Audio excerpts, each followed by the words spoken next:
Constitution Review to revisit the Constitution Amendment bills that are before the Green Chambers. Now, we've seen that the Reps has decided to stand down the idea of rotational presidency among 6 geopolitical zones. They're yet to also decide on stopping INEC from registering political parties. There's a major debate greeting how our democracy would be shaped going forward. Now, joining us on the program this morning is Dr. Ben Onwudinjo. Good morning to you, Doctor. Good morning. How are you? I'm very well, sir. Thank you very much. You're a proponent for positivity with a better choice of words in explaining where our situation is. I was going to say it's dire that we speak about the need for federal character principle.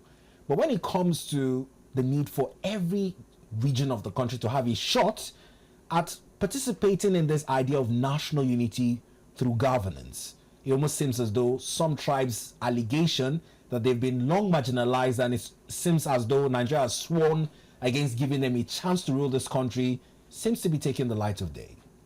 I don't like this. I don't like this analysis at all.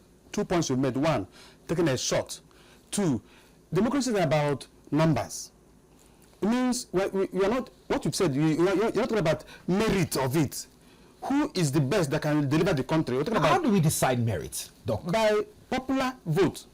If it comes from your village, from your house, if you are the best, you deliver the country. I thought it was based on credential, not popular vote.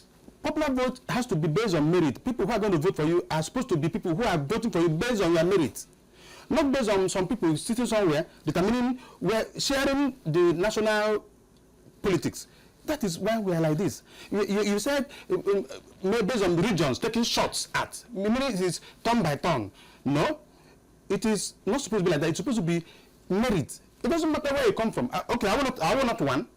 So if you are one, you're not about. It's like sharing formula. When you finish sharing the formula, where are we? So it becomes a fact whereby if I get elected in the position now, my people start beating drums and rejoicing because it's our own time to share, to eat. Now, it's happening after years of democracy where successive governments have been accused of nepotism. Former President Muhammadu Buhari continue up until tomorrow is being accused of preferential appointments only to those from a certain northern extraction. President Bola Ahmed Tinubu at the start of his administration also had that hint of accusation from Nigerians saying no, he is favoring the Yorubas. Now, this has gone on for years in the country.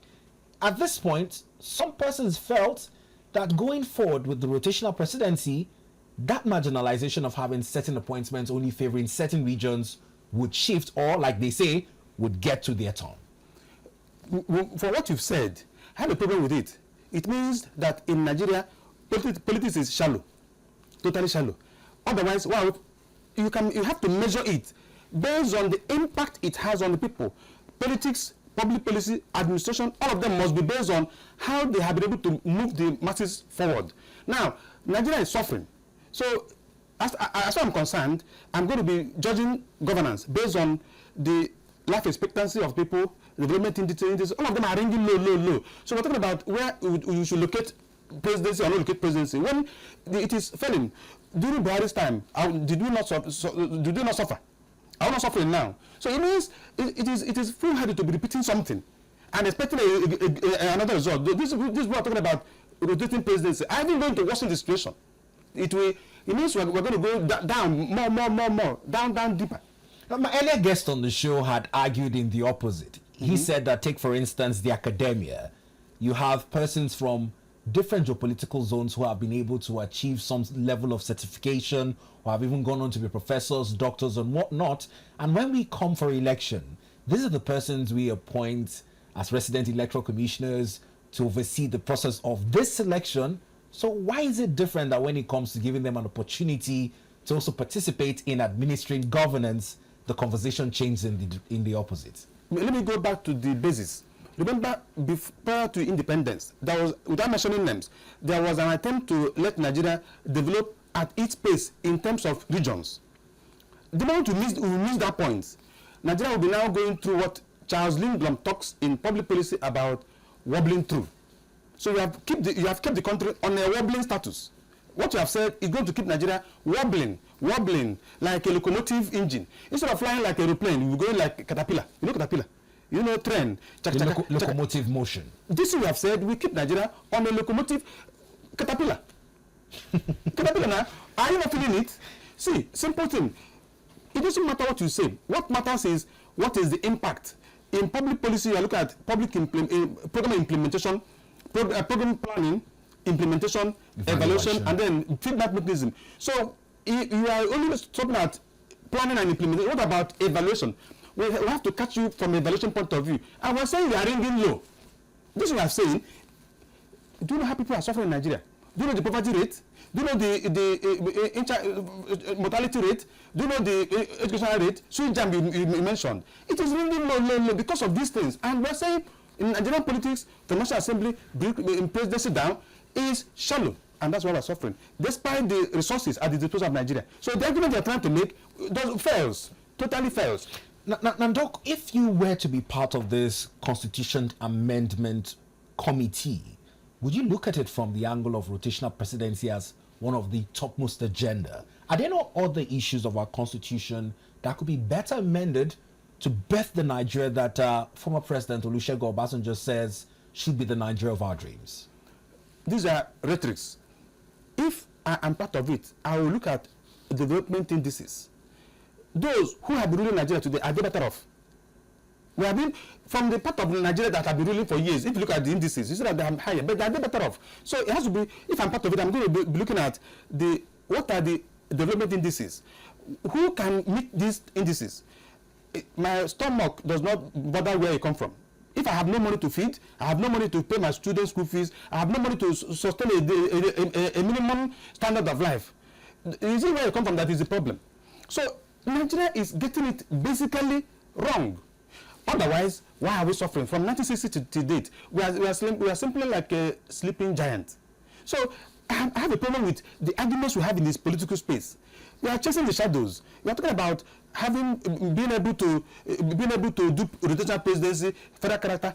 Then the question is how far. So if we're going to review constitution, we're going to be looking at new ways, new creative ways of redesigning Nigeria. Otherwise, it will be a story upon story upon story. I like the word redesigning. Brings back to mind the debates on the need to restructure Nigeria. The 36-state structure, people talk about it as being imbalanced, saying that the North enjoys more states than the South. And even in our elections, that it almost seems as though the choice of candidates is a political calculation that is done in the North before it reflects on the ballots. That the North has been magnanimous in allowing for an unspoken rule of rotating power over the years. Do you agree? Another shallow argument, totally shallow. Look, my brother, I have a pain trying to understand what you're talking about. Honestly. Why is this so? Because we've seen the North boast about it. Political actors, much like the APC national chairman, Dr. Abdullahi Ganduje, has said so, that the North are the kingmakers. We should check our elections and they will continue to be that way. Once again, a shallow argument. Look at the poverty index of Nigeria. Where is the highest? Look at the development in Nigeria. Look at the indices of human development. Is it about who is governor? What is it? I wanted to be governor myself. What is it to be a governor? If you have so much, you can say, give him 1 billion, give him 2 billion. I don't know if it or what is it. But the masses, the politics should be able to improve the masses. You're not doing that. We are talking about politics. We are talking about sharing, elite conspiracy. If you are going to say the North shares is going to be a kingmaker, does that make them better off in terms of development, in terms of human capital development? Have you gone? I'm trying to look at television language. So it makes no sense to me. I'm telling you the truth. Look at the poverty rate. Some states in Nigeria are ranking 5% poverty rate. Some are ranking 78. I was saying you are 78% poor. And you are telling me that you are the kingmaker. Kingmaker of who? And what is life is about. When you are all of us will die. When you die, they remember you that you were among the people that brought grief, brought degradation, brought destruction to your people. It's a shame, it's pride that God has given you the opportunity to help people, to advance people, and you failed because you are bragging that you are this, you are that. Whatever you are, how has it affected your people? You have more poor people. So what is governance? There's an amount of money you eat now, you will die here. There's amount of what is it itself? It is hubris pride. And the worst thing they can commit on earth is pride. These people are proud people. And to me, they're not intelligent people. I'm telling you the truth. People who argue like this are, either they came from broken families from their childhood, they have dysfunctional upbringing, and they are proud. So they are trying to make up their emptiness by this kind of bragging. By amassing wealth or... By amassing wealth. By amassing unnecessary wealth, primitive wealth. Can they compare Nigeria with other countries? We are in a global community. So you're just thinking about, you are a chairman, you are a power broker, in your small space here. I would know better. I would better than go to Ghana, ordinary Cotonou Republic, and people are trooping there. People are going, go to embassies. If you see the way people like to go abroad, you think that they have to go to that today, because you have been able to shrink the system with these shallow arguments. Not this, south this. The people are trying to say you are loaded over. I'm better than you, academically, educationally. In my school, one person, without calling names, but I'm trying to be polite, without calling names, one person, one of my teachers came and was telling me blah blah. I said, okay. I said, I'm trying to be, I'm trying to choose my language properly. Now, you are telling me, I'm saying, okay, this is what I'm talking about. Check their quality of life and your own. Check their indices. Check them and check your own. You are bragging on politics. So, politics must be a harbinger of good quality life. And you're not bringing it, and you're still bragging. And if you check that person, he may not have even been able to, that person who is saying it may not even have passed WAEC properly. May not even have passed any good school. So they just brag. And why are we suffering? Because of the quality? The problem is leadership. And the leadership we are bringing is unfortunate, shameful. They should be ashamed. They should go to Cotonou. They should go to other countries. How many other countries that have the kind of quality we have in Nigeria that is suffering like this? People are just suffering and smiling. The index of development is low. You're not bragging about rotational presidency, who will collect this, who will collect that. Now, 5% of the population in Nigeria share the resources. Others are go to massacre. Don't go far. Go to, you see how people are living the most miserable lives. One state I went to, when I was a road safety officer, they posted me there. Without calling their names, if you go there, you know the difference between cow and human being. Till today, where cow, let me use local parlance, where cow they drink, person they drink from there. And you are the people that come and tell me you are leading, you are kingmakers. So please, let us upgrade the topic. Let us improve the quality. Otherwise, now let's look at the concept of marginalization. The concept of marginalization, where in a country we're all supposed to be one people, but it almost seems as though the opportunity to impute towards the growth and quality of life of this country is left for only a selected few. How do we balance the playing field? No. I have don't be annoyed with my own approach. There must be marginalization. Nature has not created everything equal. Your fingers, are they all equal? That concept, some people but they're not all equal, but when you dip it into the bowl, they all get a fair share of the soup. They cannot get, it depends on the level at which you have dipped it.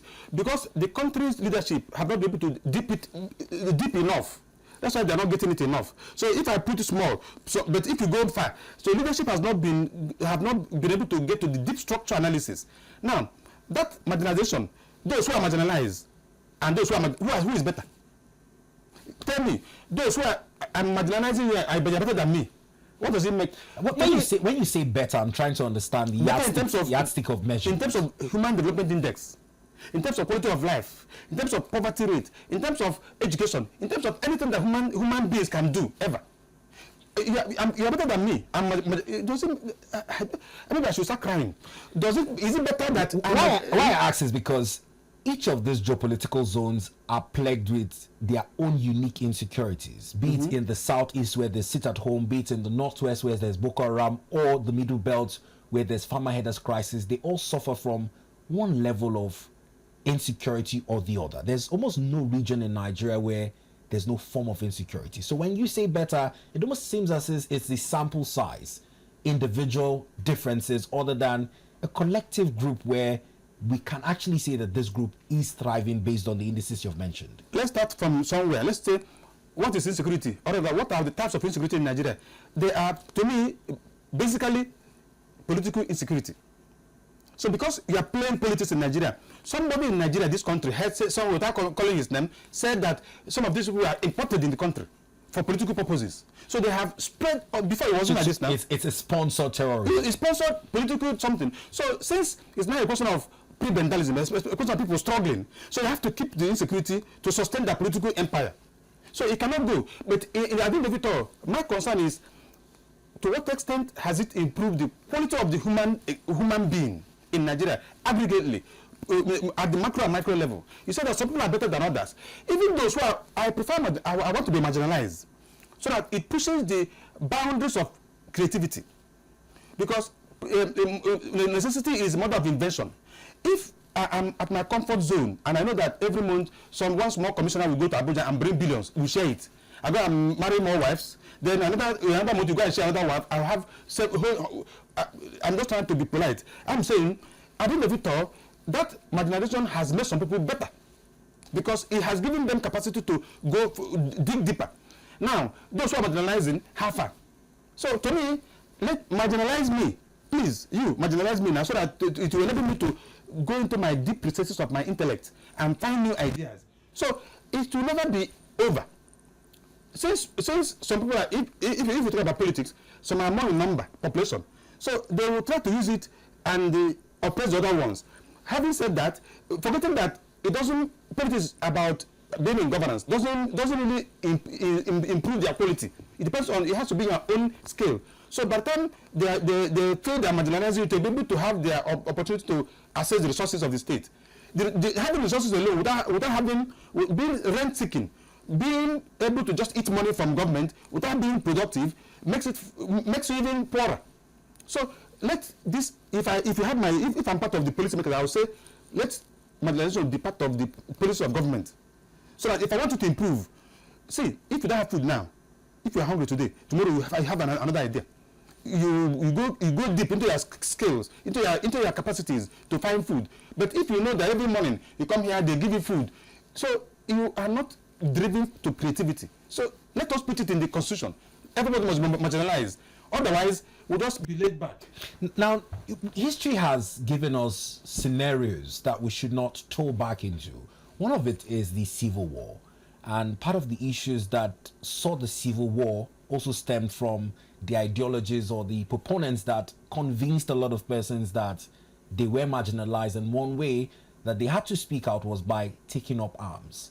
Now, post-Civil War, we've seen people rise from nothing to still become wealthy. So if I agree with your arguments that in some way Nigerians would always be resilient and find ways to survive, but in terms of resource sharing that would deter people from going down the way of prebendalism, the struggle that also leads into picking up arms, how do we ensure that there is some sort of equity, since there can never be equality? There should be no equity. I said it before, life is not created equitably. You are taller than me. Will I cut off your neck? You are more handsome than myself. Will I kill you? Okay, why are you handsome? It becomes envy. Envy. Allow the Nathaniel says that for every human being there's a touch of God. Instead of me looking at your own, and let me look at my own. So it can never be like that. Never. It's not how nature creates it. So when you look at all these advocates and those who are purported feminists who talk about gender equity, you don't believe that it can be a thing where we can find level playing fields for both persons to at least have a better chance at being included? Gender equity is even very soon. We will have, when we studied class at the UNN, when we studied classics, we have literary periods. Now we are at the period of gender equality. After a while, the outcomes will show. We're having more broken marriages, we're having more deviant behaviors in society. After a while, the system will show, and it will be over. So it cannot be like, I'm saying it can't be like that. It's not how nature designs this. Those who are pursuing that are simply looking for personal gain. They're looking at the surface structure. This advocacy, maybe the person wants an appointment somewhere. He's trying to pursue, he or she is trying to pursue this angle. But by the time he gets the appointment, he or she gets the appointment, he stops it. It is a shallow argument. I'm telling you the truth. Otherwise, why is Nigeria classified as a sleeping giant? Because of the policies. You are ringing low. You are ringing just shallow. Leaving the main thing. It must be based on the human development indices. Whatever. If you come there, you're talking about how to improve the quality of lives of people. You're talking about how to share resources. Do you know that Bangladesh, a country somewhere, without mentioning names, from leather produces more money than oil Nigeria produces. So leather.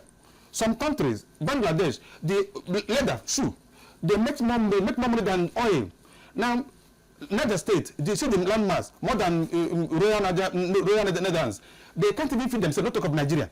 So we are looking at how to share, not how to produce. Other than being productive. So by the time we do that one, what are you going to get? You're going to get poverty. You're going to get this kind of misery, insecurity. I don't know if the people are even worsening about talking about rotational presidency, federal character commission, all those kind of things will get us when others are going further in the global community. We are going back.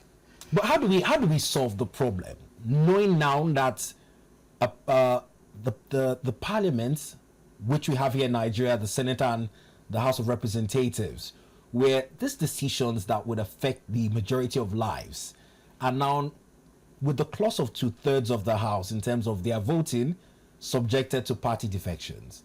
Now the Senate is being scrutinized, where we have 68 APC senators as against PDP senators at 30, meaning that technically they're edging towards 2/3. So it almost seems as though what the ruling party wants, even when you pass it to a vote where our representation, because we elected them and placed them there, is supposed to reflect the technicality of 2/3, is swiftly passed away by this, I don't want to use some certain words, but in terms of the skillful, let me use the word skillful political calculations by some elite few.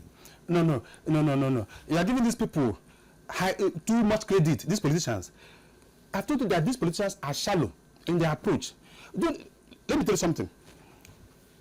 When they take decisions, they give you are looking at them from surface structure. What they are doing is that deep structure. Let me tell you how they take decisions. Now, people go to politics because they want to get something for themselves and for their people. Like if you win an election now in your state, in your local government or something, they start beating Trump because they know that you are going to go there to collect money and become rich. So when they go there, the real reasons why they make decisions is based on how it affects them personally, the majority. If I propose a bill, presidency to rotate, that means in North Central it could take 8 years. By the time it comes to my zone, I'm dead. So what is the point? So they're looking at it basically from how it affects them personally, not even that you are saying. So if I'm from Bauchi, from Enugu State, and let us say it starts from North Central or Northwest, or then before it comes to the Southeast, even my children won't even benefit. So it is not serving the elite interest. That is why they dumped it. Now, the argument is not attached to the fact whether it will help in improving the quality of lives of people. It's only about how it helps to serve the interest of the few. So the reason why they dumped it is because it will not benefit them. It will not. What is it? Bauchi, Northeast, 8 years. Then North Central. By the time we come to South, 25 years. Will I be alive by that time? No. Therefore, they gang up and throw it away. Simplify their decision making. Don't go. You are going technical. Don't go technical. Become normal. They are like street people. Otherwise, how do we measure public policy? How do we measure what they say in the National Assembly? We measure it by the output. So to listen, we are suffering. They are failing. So you are promoting this too much. It's not a promotion. Why I say so is because we elect them. They come to their constituencies, campaign, and we give them the votes that see them emerge as either House of Representative members or senators. Stop. And people do this. You say you elect them. Is that true? We'll get to that. Okay. Because we'll get to that. It's still on the scorecard of the powers of INEC in registering political parties and whatnot. But before we get to that, I'm just painting a picture so you understand where I'm coming from. They campaign on an umbrella or a broom of a political party or banner or what have you. And based on probably past antecedents of the party in such constituencies, people vote for that lawmaker to represent them in the National Assembly. On getting there, they cite party issues in their party, dump the party, and the votes they acquired on that party and jump to another political party. In the end, I think this is one of your arguments that the elections are probably, in what you believe, we don't play a role and we don't really determine the outcome of our leaders. But what does this do for individual candidacy? If parties and their ideologies are not what Nigerians should vote for, should we begin to have the conversation of having independent candidates where I say, I like Dr. Ben's ideology, regardless of which party he is under, I want to vote for the individual and not the party? Who are you going to be talking to? The illiteracy rate of Nigeria is too low. We don't understand what we're talking about. They don't even understand it. Please, I'm trying to use better words. If you go to individual candidacy, you go to the field I've done campaigns severally. Now, that's what I say. We don't understand it. They only look at somebody who will be able to share rights to them. Somebody who is going to be able to give them 1,000 naira. Are you saying that our voting populace has been diminished to that? I'm saying that voter inducements. The preponderant population of Nigerians are illiterate. So that angle they're coming from is not what they understand. Therefore, play them out, you game them by telling them stories. It's some campaign issues, good roads, good light, NEPA, all those kind of things. Which we've been talking about from since the 90s. So they simply game you. What can they game you? They can't game me because I go to school. I can't game you, but there are people who can game. And the population of those who can game are almost 70%. So these are if you're going to individual candidacy, yeah, it will be shallow, it will fail. It will fail. It will simply fail. So when we look at the numbers, because you're very theoretical in your approach, how do we project a Nigeria where with this concerted efforts, we can groom our population to become, what I call it, more, I don't want to use the illiteracy level you said, more social conscious or streetwise?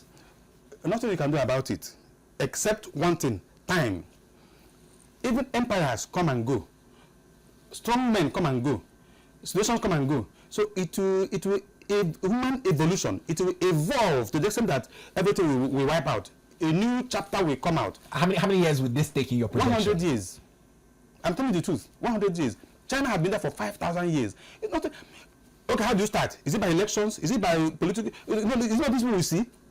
Are you going to kill? Are you going to go to military? No. So I said it somewhere in one station. I said it will take us 100 years of evolution. Time. After a while, you see that this thing, it will be clear that this thing didn't work and it will not work. Therefore, in literary periods, if you studied classics at UNN, literary periods is based on, in the next 1,000 years, they were writing that there was a year, 2005, 2025, where some people were behaving like prebendalists. So, and then what people are behaving like animals, where people are being self-centered. So we're just making history for centuries yet to come. So that, but for you to do something about it now, you can't take it by force. It must be elections, it must be politics, it must be democracy. So those angles are not equitably distributed because of the issues of ethnicity, religion, prebendalism, nepotism, and they have even been entrenched in the constitution of Nigeria. So nothing we can do about it, apart from ensuring that you survive even. Because in a bid to do something about it is why I feel this constitutional amendment bills came up. And like your prediction has said, in 100 years, through evolution, we probably would get there. Now let's talk about INEC, the electoral umpire. Because one of the bills also captured INEC in its power to register political parties. The argument is INEC is overburdened. Even in the conduct of election, we continue to debate on late deployment of materials, credibility of electoral officers that have been engaged over the period of time. And this bill was looking to more or less deregulate some of the responsibility given to INEC in terms of registering the political parties, overseeing some of the disputes in terms of letters, also informing INEC about the choice of candidates and whatnot. What do you make of the decision to stand that bill in itself down? Don't mind them. Don't mind these people. When these politicians struggle against bureaucracy, they are going to position themselves to get more contracts. They're the one that will issue the contracts. They're the one that will even print this, print that. And they're not talking about the credibility of INEC. This INEC belongs to the masses. And if you allow, whether you are right or wrong, whether you mean it or you don't mean it, if you allow people to have very low confidence in what you're talking about, if they don't trust you, you have failed. If people don't believe that you are equitable, you are credible, if there's a credibility question on you as INEC, you have failed completely. We don't want to hear that you are writing letter, all this you are saying are not a bureaucracy. Our concern is, as public policy analyst, is about the outcome. You claim to be the expert. You claim to have the constitutional rules. You claim to have the power. You have the resources. You have everything, and you are bringing false. You are bringing opposite of what you want to ask to do. Then we will now take time to analyze whether the right all these things. So those people that are saying these things should be talk about how the INEC, whether onboarded or not, should be able to ring true to people. This is what who are pushing. You may be surprised at what they're doing. If they're on board the INEC, some of them will be DG. They'll bring the people to be DG of this, buy more SUVs. That's what they will give contracts to buy more SUVs, rent a house or buy a house, make gain, and employ the people.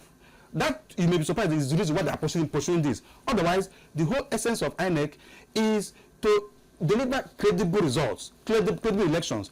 And if whether you are right or wrong, if people for any reason, that's why they have PRO and they have officers. If people believe that you are unfair, the totality of what you have done is false, has failed. Let's use 2023 as a case study. We remember the uproar that greeted some of the promises made by the INEC chairman in terms of transmission of results in real time, the promise banked on technology, IREF portal and whatnot, and the deficit of trust you're speaking about.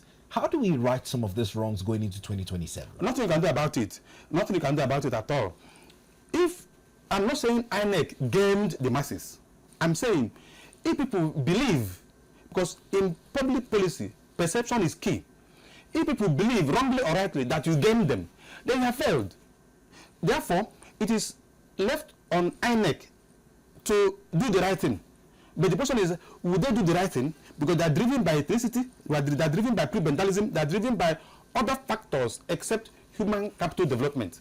Therefore, if you ask me to expect, I'm saying no, only time, because what has changed in terms of changing their perception about politics is about you, me, not about the people. So if their concern is not about the people, what are you expecting? You want to do magic? I'm not expecting anything from them. Doctor, why I ask these questions is from a perspective, because I'm a proponent of social justice. Now, we've seen past elections. Most famous of them is the June 12, 1993 election and the annulment that was confirmed in a book published earlier. Another book was presented yesterday where the former Jigawa state governor is asking President Bola Ahmed Tinubu to ensure that in terms of social justice, 45 billion naira owed the late MQ Abiola is paid to his family, saying that he was punished double. First, the annulment of his election, and this debt that has lingered on for years over. This concept of social justice, using the Abiola scenario, do you think that if that money is paid, we are in some way seeing social justice come to play? I have a problem with this type of argument. So it's about if money is paid. To start with, let me tell you something. The person who is the author of the book probably didn't even write one sentence there. Probably didn't even write a sentence. Probably may not even be able to make a sentence there. You get some experts who write a book for you. You put your name and claim. He doesn't even believe in what you're talking about. I have written books for people. So even speeches, I don't want to, even at the presidential level. But the people that they go and sit on something and read, so they clap. But the person who read this thing didn't even know where it was written. So if you use that as an argument, it fails. These things are failing. But the concept of social justice, that's why I'm asking the question. If you say that this debt that has lingered on, 45 billion naira being paid would bring some respite to the family, what does it do to the annulment? Because I believe, like every Nigerian in 1993, that Nigeria as a collective, through the system of voting that was in play at that point, had all their faith in the eradicate poverty ideology of one man that is now dubbed a democratic hero. In etching some of these beliefs that would say would bring a better Nigeria, is there any form of social justice that can be done to the MQ Abiola family? The social justice must be seen from a macro point of view. You are going to the micro point of view. Social justice, Abiola came to serve the masses. So whatever you're doing must be masses oriented. So if you're talking about giving 45 billion to Abiola's family to cushion their effects, let me tell you the deep structure analysis. Someone say, go and call Abiola people, you know what? I'm going to put it in this speech. If this works, so you give me 10%, 20% of this 45 billion. So okay, put it in the book, blah blah blah. They publicize it. And if by mistake, the consultants, if by mistake they pay Abiola 45 billion, Abiola people 45 billion, it's okay. I have my own is 30% of that. That's you are promoting these people too much. You are ranking them much. So you think it's a well calculated? It's just prebendalism. That is why you see it is important for people to understand so that you won't have heart attack when you see what they do. This 45 billion that you mentioned, Somebody must have gone to somewhere in Abiola's paper and say, don't worry, we're writing a book. My Oga said I should write a book for him. And then that place I'm going to put in chapter 10. I'm going to put that they should pay you for 5 billion. So something. Then if this money comes, so we share 50-50. So okay, don't worry, put it. Divide for 5 billion into 2. You're talking about how many billion? How many into something billion? They write it and put it and get the media to hammer it. And then present it as a quasi-social justice issue. Do you think it's because it is President Bola Ahmed Tinubu as president now, owing to his past relationships under Nadeko days? That is why this public agreement that he won the election is coming out now, because it came out in the earlier book as published by IBB. Do you think it's because of the perceived attachment and sentiments coming from that region no, that it's coming up now? No, I don't see that. Could it have come out earlier? No, I don't see that. I see that 2027 is coming up. They know that Mr. President needs more needs more endorsements. He needs more political mileage to win. So they are playing politics. They are playing games. For me, whatever. If I'm a consultant, I want to write a proposal to you to ask you. But my main thing, I want to make money from you. But I'm going to give you points that will seem as if I'm supporting you to enable you to pay me money. So they know that Mr. President is a campaign strategy for 2027. If Mr. President says, I therefore hereby approve that 45 billion naira is given to Abiola family for so something, it will attract a lot of people who will vote for him. He is gaining more people to his side, and some people are sharing money. But the total justice system you're talking about is not their concern. Two things to help Mr. President, because Mr. President will like it to hear that, okay, we will make a speech. By Onanuga, we make a speech to say democracy dividends, so you make something, write speech, write something and release it. And then Abiola's family has now been given 45 billion naira, they go and give a check. So those who wrote this book will go there and share half. And then he will get the people that will vote for him more.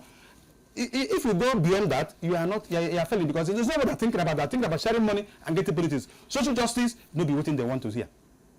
Now, this 2027 projections, first we saw the presidency disassociate itself from, I'm very sure you've seen some of the billboards making the rounds and the branded vehicles on the highways. They've also talked about the fact that these defections are endorsement of how well the government is doing midterm. Midterm, I would like your honest opinion of things under the renewed hope mandate of President Bola Ahmed Tinubu.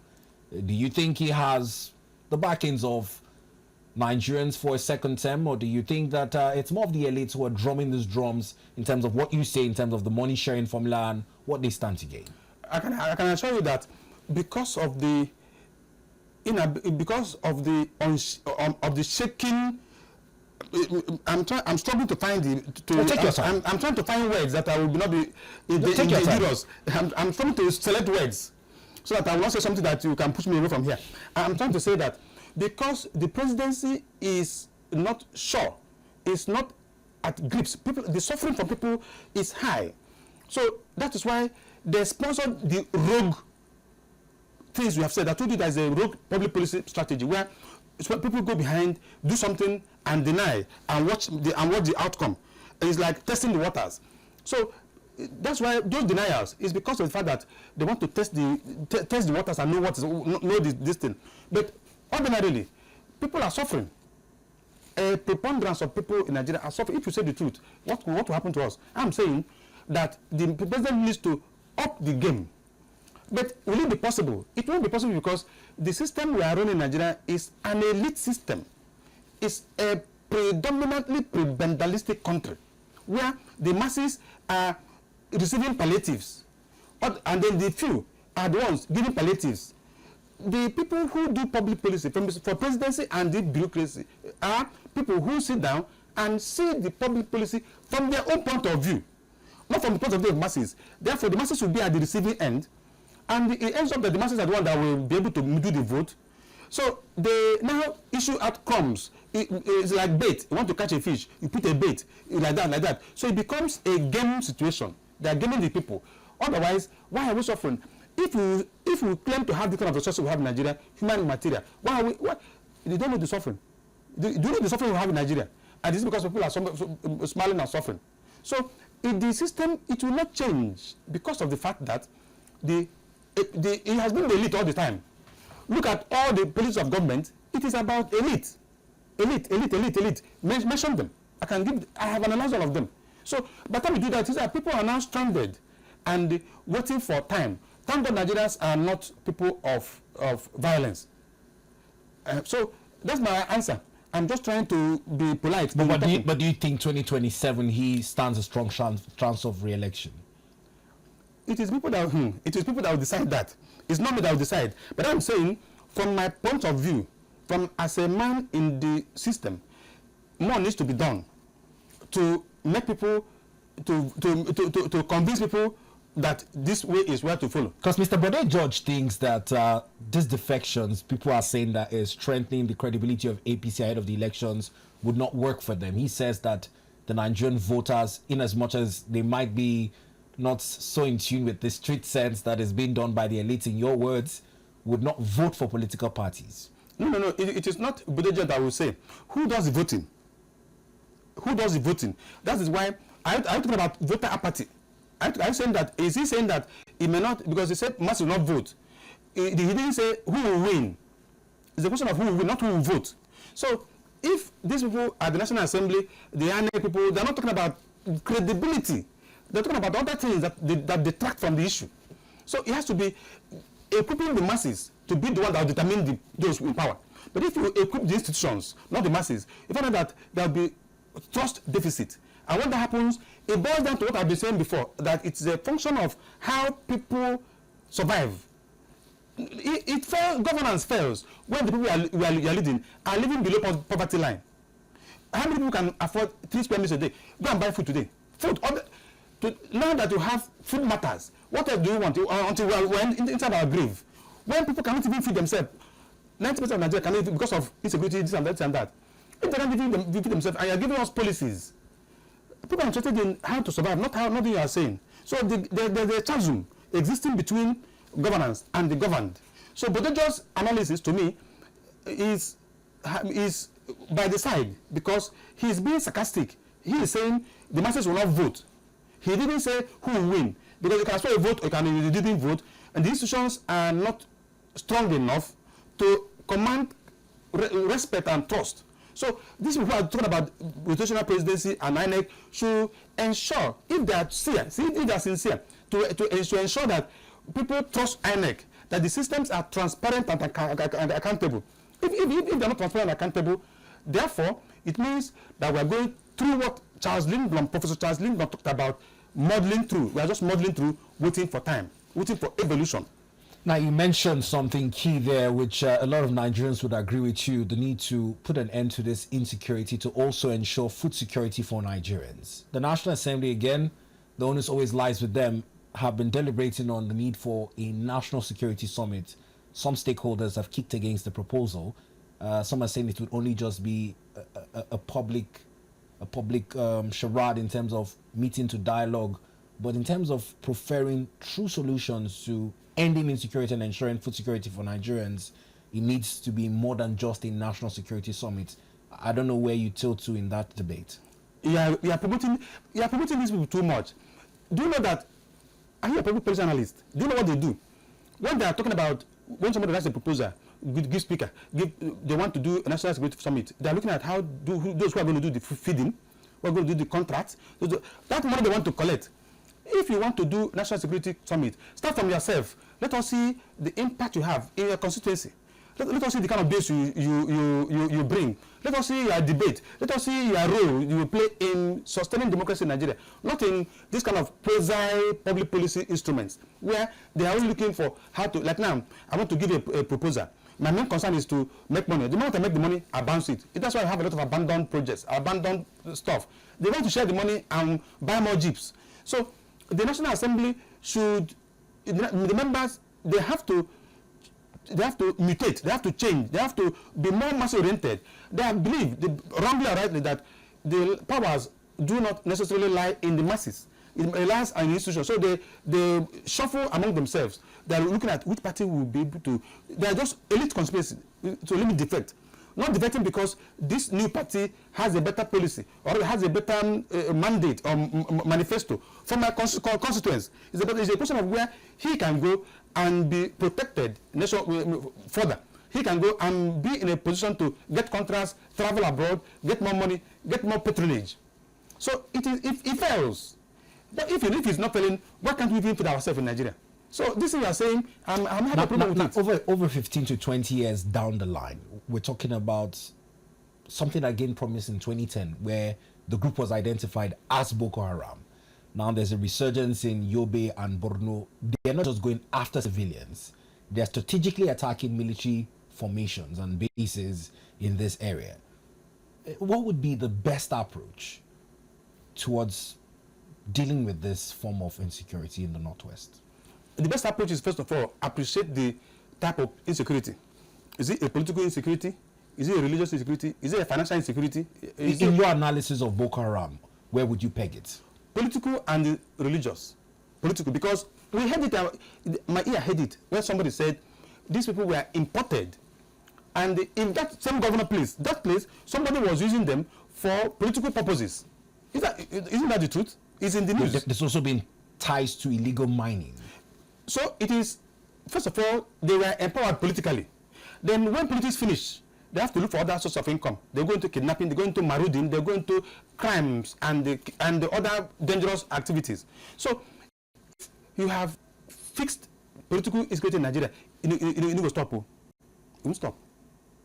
It will not stop because you have enshrined it into the body psyche of Nigeria. If it were financial, you can give them money, they go away. But it's so you have brought them, and these people they're giving birth.